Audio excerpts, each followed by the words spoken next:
નમસ્કાર વાલા વિદ્યાર્થી મિત્રો, આજે આપણે જોવાના છીએ ધોરણ 10 સામાજિક વિજ્ઞાન વિકાસ પરીક્ષાલક્ષી અસાઇનમેન્ટ પ્રથમ પરીક્ષા માટે. એમાં આપણે વિભાગ બી પ્રકરણ નંબર 8 જોવાના છે.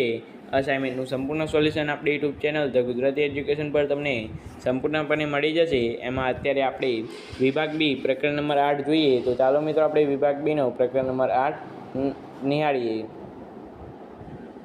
તો મિત્રો ખૂબ જ આઈએમપી 4 પ્રશ્નો આપણે આ વિડીયોમાં જોવાના છે.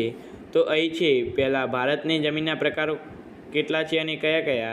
તો એ મિત્રો ભારતના જમીનના કુલ 8 પ્રકાર છે. એમાંથી પહેલાં કાપની જમીન, રાતી જમીન એટલે કે લાલ જમીન, કાળી જમીન, લેટેલાઇટ જમીન, રન પ્રકારની જમીન અથવા પર્વત જમીન, જંગલ પ્રકારની જમીન કે દલદલ કે પીઠ પ્રકારની જમીન છે. બરાબર. ત્યાર પછી છે કાળી જમીનને કપાસની જમીન કહેવાય છે. ખૂબ જ ઇમ્પોર્ટન્ટ પ્રશ્ન છે તમારા માટે મિત્રો.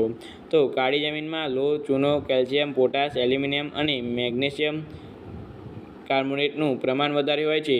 તે ફળદ્રુપ અને ચીકણી હોય છે. તે ભેજને સંગ્રહ કરીને લાંબા સમય સુધી જાળવી રાખવાની ક્ષમતા ધરાવે છે. તેનો આ ગુણનો કપાસના પાકને ખૂબ જ અનુકૂળ હોવાથી તેમાં કપાસના પાક ખૂબ જ સારું થાય છે. આથી કાળી જમીનને કપાસની જમીન પણ કહેવાય છે. બરાબર.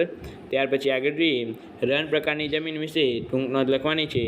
તો ભારતમાં રણ પ્રકારની જમીન રાજસ્થાન, હરિયાણા, દક્ષિણ ભારતના સૂક્ષ્મ ક્ષેત્રોમાં આવેલી છે. ગુજરાતમાં કચ્છ અને સૌરાષ્ટ્રના કેટલાક વિસ્તારોમાં આ પ્રકારની જમીન આવેલી છે. આ જમીન સૂકી અને અર્ધસૂકી આબોહવાવાળા વિસ્તારોમાં જોવા મળે છે. તે રેતાળ અને ઓછી ફળદ્રુપ છે. તેના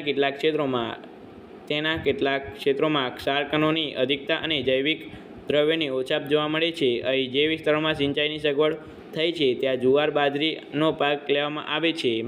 ત્યાર પછી મિત્રો આપણે આગળ જોઈએ 4 નંબર, પર્વતીય જમીન કોને કહે છે? તો ભારતમાં હિમાલયની ખીણો અને ઢોળાવવાળા ક્ષેત્રોમાં લગભગ 2700થી 3000 મીટરની ઊંચાઈ અને હિમાલય તથા પૂર્વની પર્વતશ્રેણીઓ ધરાવતા જમ્મુ કાશ્મીર, હિમાચલ પ્રદેશ, ઉત્તરાખંડ, સિક્કિમ, દાર્જિલિંગ, અરુણાચલ પ્રદેશમાં તેમજ દેવદાર, ચીડ, પાઇનના વૃક્ષો વિસ્તારોમાં આવેલી જમીનને પહાડી જમીન કહે છે, એટલે કે પર્વતીય જમીન કહે છે.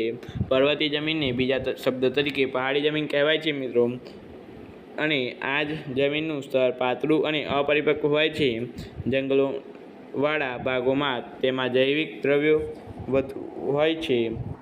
તો આ રીતે મિત્રો આપણી પ્રથમ પરીક્ષા માટેના ચેપ્ટર નંબર 8 એમાં પણ સામાજિક વિજ્ઞાનનું અહીં પૂર્ણ થાય છે. તો મિત્રો વિડીયો ગમ્યો હોય તો લાઇક, શેર અને સબસ્ક્રાઈબ ભૂલતા નહીં. આપણે મળીશું આ વિડીયો સાથે. Thank you so much. Video તમારો ખૂબ ખૂબ આભાર.